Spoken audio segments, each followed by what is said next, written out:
Mais uma notícia agora. O ex-ministro do Turismo, Gilson Machado, afirmou que Jair Bolsonaro está morrendo aos poucos. Em publicação nas redes sociais, ele afirmou que os políticos que se elegeram por causa do ex-presidente deveriam parar de lutar pela sucessão do mandatário que ainda está vivo.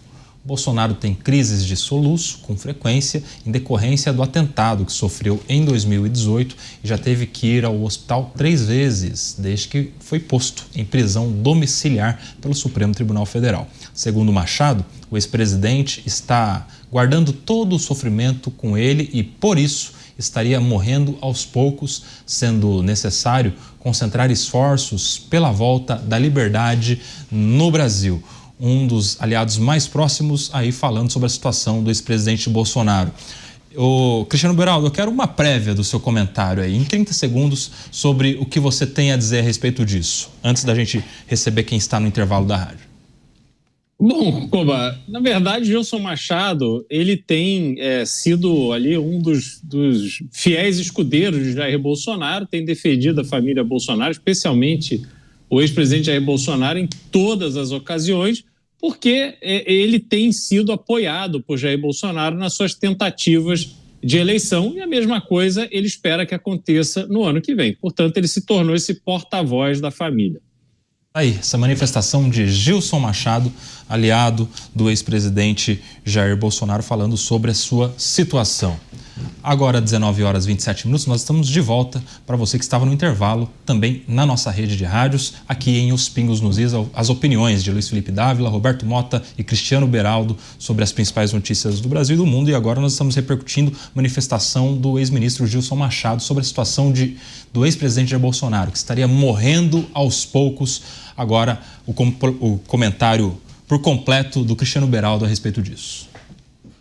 Então, o Gilson Machado, ele, desde que foi alçado à condição de ministro do Turismo no governo de Jair Bolsonaro, ele se colocou como esse fiel escudeiro da família Bolsonaro, do ex-presidente Jair Bolsonaro, e vem contando com esse apoio nas suas tentativas eleitorais.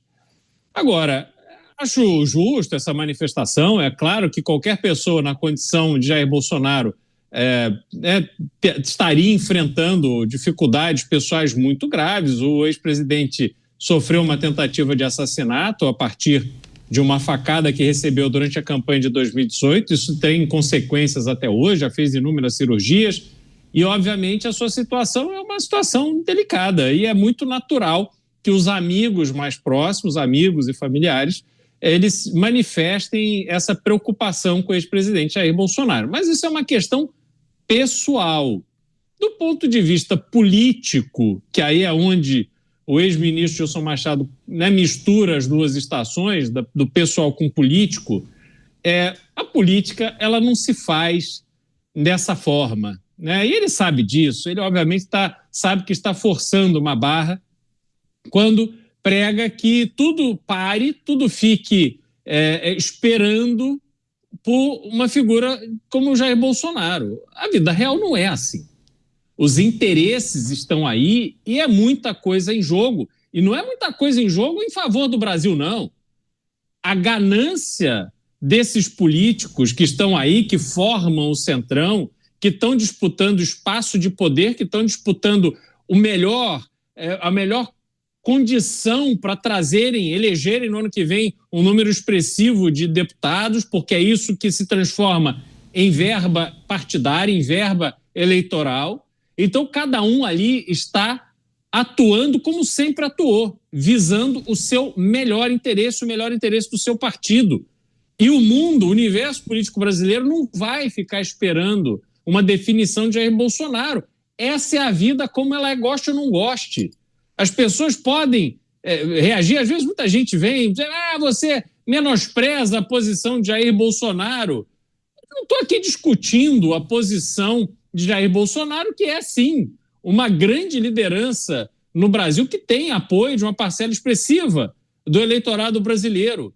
Mas essa parcela que o apoia é uma parcela que, primeiro, ela hoje se consolidou no número de apoiadores e tem uma massa que é quem decide a eleição, que é esse percentual de eleitores ali que não tem paixões nem por um lado nem por outro, vota conforme a circunstância eleitoral, e essas pessoas, elas precisam compreender qual é o projeto.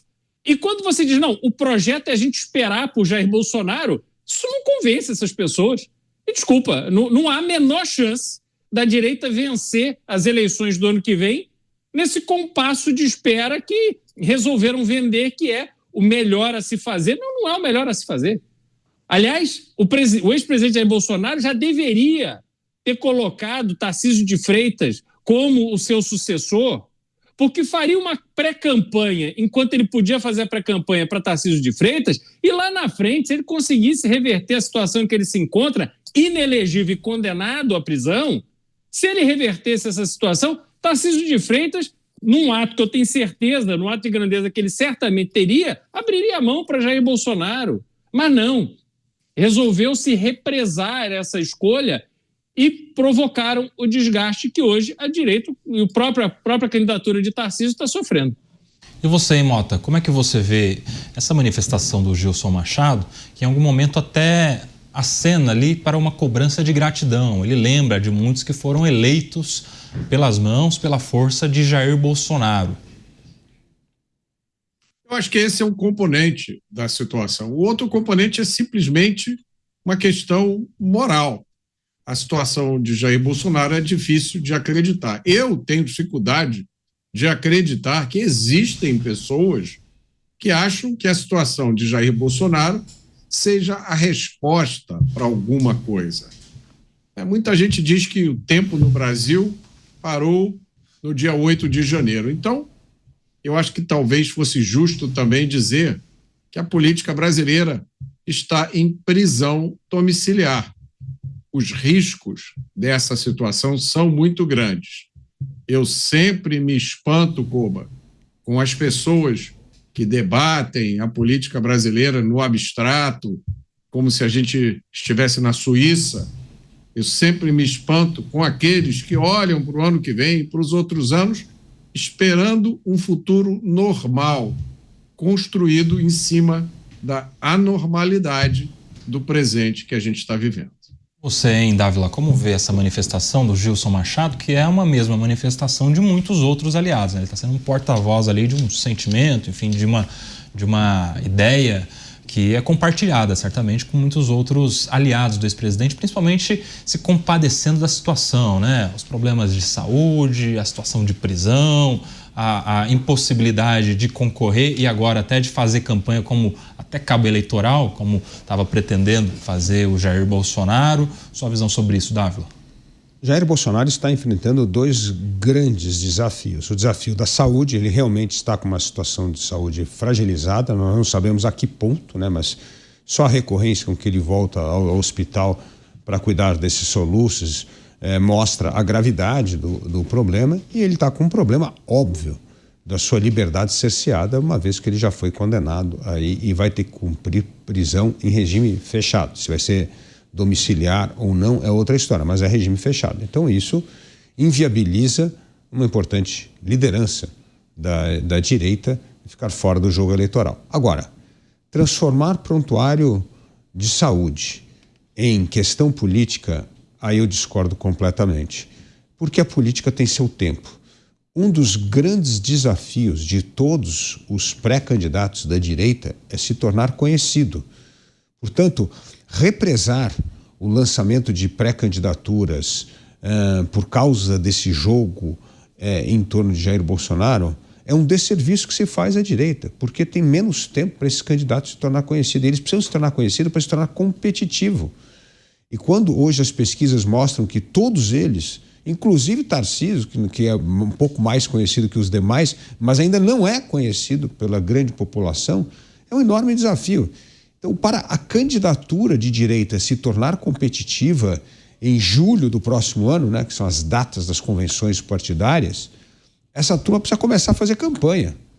Então, esta definição de nomes é fundamental para não perdermos tempo. Agora, se represarmos isso, vamos lançar a candidatura só no próximo ano, vai ser muito difícil se tornar conhecido e se tornar competitivo contra o presidente Lula, que na verdade tem o seu 4º mandato presidencial, é o político mais conhecido, tem a máquina, é muito mais difícil. Então, assim, para nós termos candidatura competitiva do lado da direita, é preciso sim começar a lançar esses nomes, começar a trabalhar para esses nomes se tornarem mais conhecidos, para que essas candidaturas sejam competitivas em 2026. Ô Beraldo, você falou que o Jair Bolsonaro já deveria ter indicado o Tarcísio para que ele já estivesse aí fazendo a sua pré-campanha.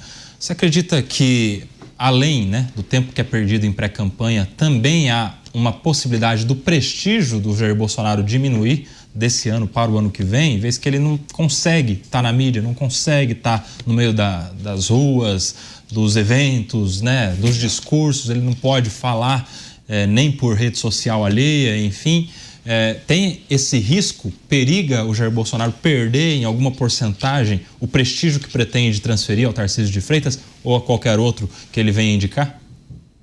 Não há a menor dúvida disso, Koba.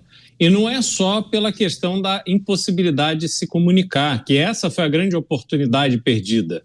Jair Bolsonaro sabia que estava sob a mira do Supremo Tribunal Federal, sabia que enfrentaria um julgamento muito difícil, que dificilmente conseguiria um perdão, uma absolvição do Supremo Tribunal Federal. Então, o tempo que ele teria para fazer campanha com o candidato que ele havia escolhido já seria pouco, mas pelo menos ele poderia consolidar antes de ser obrigado a sair das redes sociais e ter essa liberdade para fazer campanha. Ele conseguiria comunicar de forma inequívoca que o seu candidato seria, no caso, Tarcísio de Freitas.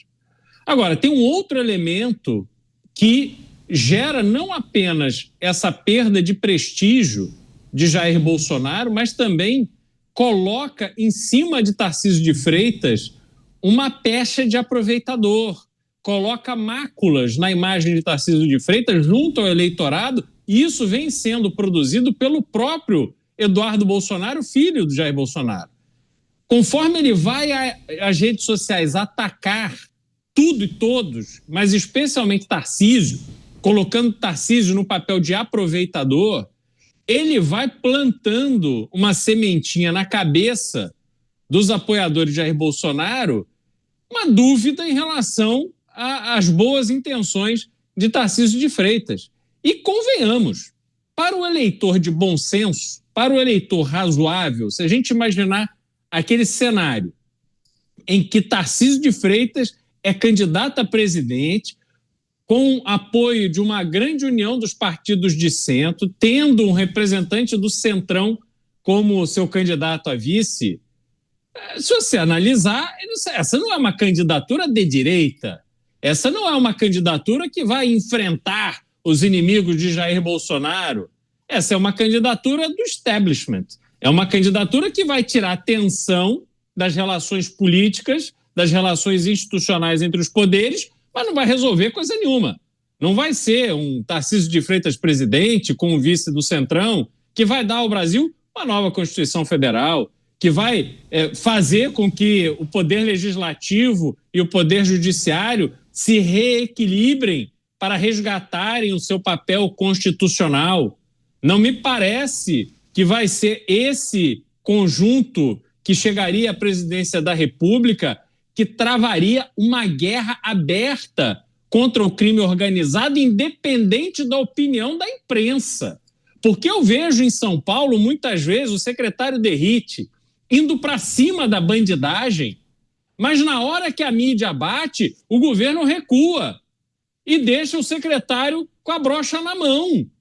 Isso é inaceitável para o Brasil de hoje. O próximo presidente tem que enfrentar a guerra que existe no país, onde essas áreas estão sendo cada vez mais dominadas pelo crime organizado, sem a menor interferência do poder público. Basta disso. Então, as referências brasileiras de decência, de moral, de ordem, precisam ser resgatadas. Só que esses que estão colocados aí não vão fazer o que precisa ser feito. Portanto, Koba, eu vejo que esta demora de Jair Bolsonaro prejudicou, sim, o projeto da candidatura de direita única nas eleições do ano que vem. Deixa eu trazer aqui uma participação de um dos nossos ouvintes aqui da nossa audiência. No YouTube, o José Luiz Soares disse o seguinte: ô Mota, Tarcísio presidente e Michele vice. Por que é que eu estou trazendo esse comentário aqui do José Luiz Soares? Porque se o ex-presidente Jair Bolsonaro não indica o Tarcísio, que é o que melhor pontua, talvez ele esteja aguardando uma possibilidade, um plano B, uma carta na manga para indicar alguém da própria casa, algum da sua própria família. Seria a Michele esse nome? Como é que você vê essas alternativas ao nome de Tarcísio de Freitas como sucessor de Bolsonaro? Porque se não for alguém da própria casa ou Tarcísio de Freitas, aí vai ser alguém do Centrão, né? O meu palpite, Cuba, eu não tenho nenhuma informação privilegiada, eu não tenho nenhuma fonte especial, eu não uso nenhum sistema de inteligência artificial, eu só vou chutar mesmo, usando o meu bom senso e o que eu observei até hoje. Eu acho que não existe nenhuma outra alternativa para o nome de Tarcísio de Freitas, a não ser o nome do próprio Jair Bolsonaro. Eu acho, e eu provavelmente estou sozinho nessa opinião, que Jair Bolsonaro está preocupado com as consequências de uma indicação, da indicação de um nome nessa altura. O que pode acontecer? Vamos supor que Jair Bolsonaro amanhã indique Tarcísio de Freitas, faça uma cerimônia, Tarcísio vai lá, ele entrega a Tarcísio, então, a missão de representar a direita do Brasil nas eleições do ano que vem. Vamos lembrar tudo o que está acontecendo aqui no Brasil. Amanhã, semana que vem, daqui a 15 dias, um deputado de um partido de extrema esquerda atravessa a rua e entra lá com um processo pedindo que seja feita uma revisão nas contas de campanha para governador do Tarcísio, ou que seja feita uma revisão num projeto de uma ferrovia no qual o Tarcísio trabalhou 10 anos atrás. Né? E dizendo, olha, tem erro aí e isso é causa de perda de direitos políticos. Eu quero saber quantos de nós apostariam bom dinheiro de que isso não aconteceria. É o que nós estamos vendo acontecer com vários outros expoentes da direita. Praticamente todo nome com visibilidade, com destaque, com opinião forte, já foi alvo de algum tipo de tentativa de intimidação, já teve o seu nome colocado em algum inquérito, já foi alvo de algum deputado da extrema esquerda que entrou no tribunal pedindo alguma coisa, praticamente todos eles, inclusive, salvo engano, o próprio Tarcísio, uma ou duas vezes, né? A última eu acho que foi um deputado do PT que entrou com pedido para que ele fosse investigado pelas declarações que ele deu, pela articulação em favor da anistia. Enfim, então eu acho, mas é só o meu palpite, Cuba, que essa ansiedade de muita gente de ter logo um nome para que a gente possa começar a trabalhar e organizar como, companheiro, trabalhar e organizar como. Esses não são os verbos importantes. O verbo mais importante para quem pertence à direita legítima hoje no Brasil é sobreviver. É isso o que é mais importante do que todo o resto. Vou trazer a informação aqui, resgatar a informação, Mota, foi o deputado Rui Falcão, deputado federal do PT de São Paulo, que pediu ao STF e à Procuradoria-Geral da República para que Tarcísio de Freitas fosse responsabilizado, uma notícia crime de obstrução de justiça, porque o governador Tarcísio estava defendendo, articulando o PL da anistia no Congresso Nacional e esse pedido de prisão ou de investigação foi arquivado há poucos dias pelo ministro Alexandre de Moraes depois de um parecer da PGR. Mas sim, foi um deputado do PT que fez esse tipo de pedido. O Luiz Felipe Dávila, quero também a sua opinião sobre agora os prós e contras de se lançar já candidato. O Beraldo trouxe aí os prós, como isso poderia já estar sendo revertido em pré-campanha, em tornar o nome do Tarcísio mais conhecido Brasil afora. O Mota trouxe alguns contras também, de como isso poderia repercutir negativamente. Como é que é feito esse cálculo, hein? Das perdas e dos ganhos de se lançar antecipadamente uma pré-campanha. Luiz Felipe Dávila. Toda estratégia tem um risco. O risco, se lançar muito à frente do desconhecimento ser um fator negativo e beneficiar o presidente Lula, porque as pessoas hoje querem comparar, né? Bom, o presidente Lula é candidato, quem é o outro lado? O outro lado não tem ninguém. Então a chance do nome começar a ganhar atração é muito grande. Então lançar, essa é a vantagem. A desvantagem é que pode ser mais bombardeado pela imprensa, mas vai ser de qualquer jeito. Eu não entendo que porque vai ser 2, 3 meses mais bombardeado se começar antes ou depois. Isso vai acontecer. Agora, tem que ter um time preparado para enfrentar essas coisas. Mas tendo esse time, vamos para o enfrentamento, vamos para o embate. E tem o risco, como o Mota bem lembrou, atravessar a rua, entrar ali com massa. Também vamos fazer o nosso lado, né? Aliás, afinal de contas, motivo é que não falta para criar essa narrativa, essa briga. Afinal de contas, nós temos a maior rombo da história das estatais. Temos corrupção e rombo no INSS. Temos um governo que tentou modificar as leis, por exemplo, das estatais para aparelhar a estatal com... Tudo isso é motivo para você ir ao Supremo fazer a festa que você bem quiser. Então vamos fazer o nosso lado também, se começar uma judicialização. Agora, se imobilizar, porque tem receio de ser atacado pela imprensa ou ter problema no Supremo, bom, então significa que a direita está derrotada, então não tem candidato, então não vai ter alguém competitivo. Então, a meu ver, é hora, como dizia Winston Churchill, a coragem é a maior das virtudes, porque todas as outras dependem dela. Precisa ter coragem, ter uma estratégia, seguir a estratégia, unir a direita, unir o discurso, unir a atuação, começar a construir os palanques regionais. Nós precisamos conquistar aí apoios de partido, alianças de partidos para ter boas chapas para deputado federal, senador, governador. É hora de começar a trabalhar, gente. Olha, 1 ano antes da eleição. Aliás, nos Estados Unidos, o Mota sabe disso muito bem, acontece com as primárias. O que são as primárias? 1 ano antes a campanha começou. E as pessoas vão se tornando conhecidas disputando a primária.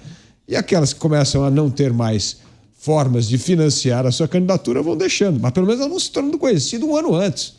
É isso que nós precisamos, começar a trabalhar já na campanha para candidato à presidência da República, porque ela vai ditar os rumos dos partidos e das chapas.